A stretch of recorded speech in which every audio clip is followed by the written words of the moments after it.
Thoubal district ki manung chanba Khangabok part 2 mayai lekai lailam thokpham-dagi leikidraba thokchom Lakshman Singh macha ahumna apikpa Pakhan Amada leiduna awaba kaya mayoknaduna leiramba social media da thengnarakpadagi DC Thoubal ahanthem Subhasna miyamgi matenga loinana Machin Manao ahumgi yum Sabiduna ngasi Khutsinakhre Mama mapa animak leikidraba matung Pakhan Amada leirambadagi DC Thoubal na miyamgi matenga loinana yum Sabiduna ngasi yum sangakhraba Machin Manao ahum adudi Khangabok part 2 mayai lekaidagi thokchom Lakshmi Chanu chahi 18 thokchom Lakshmi Pyari Chanu chahi 13 amasung thokchom Lakshmi Kanta Singh chahi 19 thokchom Lakshmi Chanu na makhoina lainanaba yum sanabagi yumpham tholamba pigliba maupanupana lairik tamba toktuna aphangba thabak suduna phanglakpa senpham kharana machegi mateng panglambasing adubu Kangleipak News Teng Banglop KNTL koba awa ana taraba miyamgi mateng pangliba organization asigi social media page da thagalakpadagi thengnaduna DC Thoubal ahanthem Subhasna chatuna yengsilaba matung yum asi saba hokhibani hairi ngasi yum changba aduga mari leinana DC Thoubal ahanthem Subhasna haikibada kana leijadraba makhoigidamak mateng pangduna yum ama sabiraba matung ngasi yum changba asida yamna nungaiba amasu fawi chahi asigi January 5 da KNTL Kangleipak News Tengbang Loki Facebook page amada Machin Manao Pakhan ama khallaga leibagi post ama thagalakpadagi thengnabani Mafam asida laktuna yengsillaba kandadi Pakhan amada Machin Manao yamna wana leiramba thengnabada yamna supukning nungsikhi numit adumaktada yum amada changba potlam sing piduna mateng panglamkhi makoi masagi lamsu leijabanina yum ama sanab honarasi haiduna lengaki yum salongi scheme dasu yauhodaba maramna miyamgi matenga loinana district administration na yum asi saba hokhibani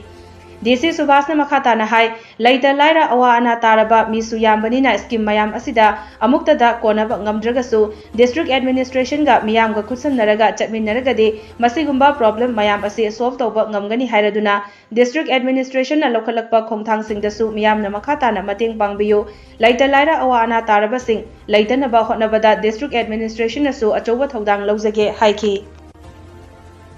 ngasi si ekoi yamna nungaiba kup ama haitare koigi Khangabok mayai lekai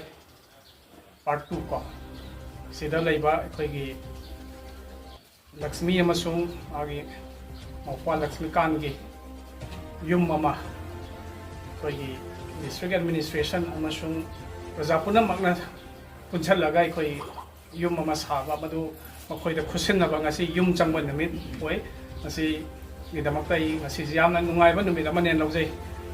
Masi kamay taro da koigi January ki tang mga da koigi Facebook page da koigi Kangleipak News Tembang Lufki Facebook page da sumaina koigi Pakhan Amada koigi Machin Manao ani khaktang yam wana koigi leibagi koigi picture ama thagalakpa haitare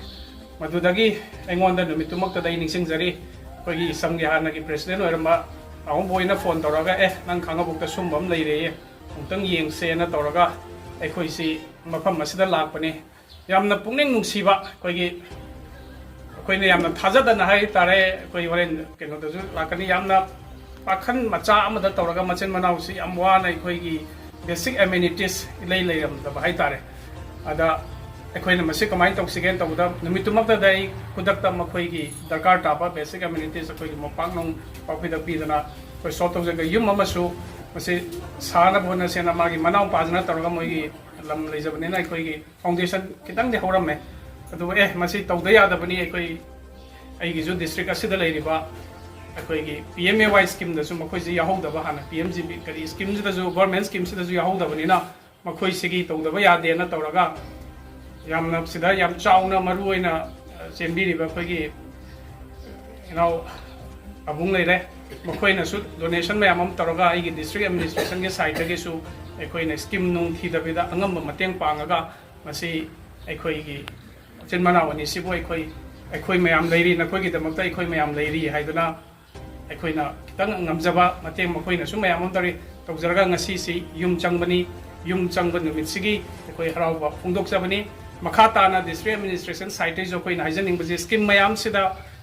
mi yambanina ꯑꯩꯈꯣꯏꯒꯤ ꯂꯩꯇ ꯂꯥꯏꯔꯁꯤꯗꯤ ꯌꯥꯝꯕꯅꯤꯅ ꯑꯃꯨꯛꯇꯗ ꯂꯣꯏꯅ ꯀꯣꯟꯅꯕ ꯉꯝꯗ꯭ꯔꯒꯁꯨ district administration ꯑꯃꯁꯨꯡ ꯄ꯭ꯔꯖꯥꯁꯤꯡꯒ ꯂꯣꯏꯅꯅ ꯈꯨꯠꯁꯝꯅꯔꯒ ꯆꯠꯃꯤꯟꯅꯔꯒꯗꯤ ꯑꯩꯈꯣꯏꯅ ꯁꯤꯒꯨꯝꯕ ꯄ꯭ꯔꯣꯕ꯭ꯂꯦꯝ ꯃꯌꯥꯝ ꯑꯃꯁꯦ ꯁꯣꯜꯕ ꯇꯧꯕ ꯉꯝꯒꯅꯤ ꯍꯥꯏꯅ ꯊꯥꯖꯩ ꯑꯗꯨꯅ ꯗꯤꯁꯇ꯭ꯔꯤꯛ ꯑꯦꯗꯃꯤꯅꯤꯁꯇ꯭ꯔꯦꯁꯟꯅ ꯂꯧꯈꯠꯂꯛꯏꯕ ꯁꯤꯒꯨꯝꯕꯒꯤ ꯈꯣꯡꯊꯥꯡꯁꯤꯡꯁꯤꯗ ꯃꯈꯥ ꯇꯥꯅꯁꯨ ꯑꯩꯈꯣꯏꯒꯤ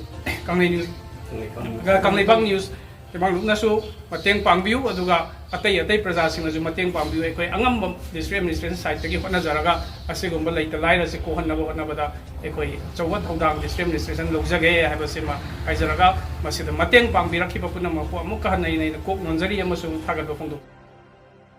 ꯄꯟꯕ ꯌꯥꯕꯗꯤ ꯃꯈꯣꯏ ꯃꯆꯤꯟ ꯃꯅꯥꯎ ꯑꯍꯨꯝꯒꯤꯅꯤ ꯍꯥꯏꯕꯗ ꯀꯅꯥꯁꯨ ꯂꯩꯇꯦ ꯃꯈꯣꯏ ꯑꯍꯨꯝꯒꯤ ꯃꯅꯨꯡꯗ ꯑꯍꯟ ꯑꯣꯏꯔꯤꯕ ꯃꯆꯦ ꯂꯛꯁꯃꯤꯅ ꯑꯉꯥꯡꯒꯤ ꯇ꯭ꯌꯨꯁꯟ ꯈꯔ ꯇꯧꯔꯒ ꯃꯅꯥꯎ ꯅꯨꯄꯥꯅ ꯊꯕꯛ ꯁꯨꯕ ꯆꯠꯂꯒ ꯐꯪꯂꯛꯄ ꯁꯦꯟꯐꯝ ꯈꯔꯅ ꯉꯁꯤ ꯐꯥꯎꯕ ꯃꯈꯣꯏ ꯑꯍꯨꯝꯅ ꯍꯤꯡꯂꯛꯈꯤꯕꯅꯤ ꯑꯄꯣꯛꯄꯤ ꯃꯃꯥ ꯂꯩꯈꯤꯗ꯭ꯔꯕ ꯃꯇꯨꯡ ꯑꯄꯣꯛꯄ ꯃꯄꯥꯁꯨ ꯀꯨꯝꯖꯥ 2012ꯗ ꯀꯣꯚꯤꯗ ꯂꯥꯏꯆꯠ ꯃꯅꯨꯡꯗ ꯍꯛꯆꯥꯡꯒꯤ ꯑꯅꯥꯕ ꯑꯃꯅ ꯃꯔꯝ ꯑꯣꯏꯔꯒ ꯂꯩꯈꯤꯗꯕꯅꯤ ꯍꯥꯏꯔꯤ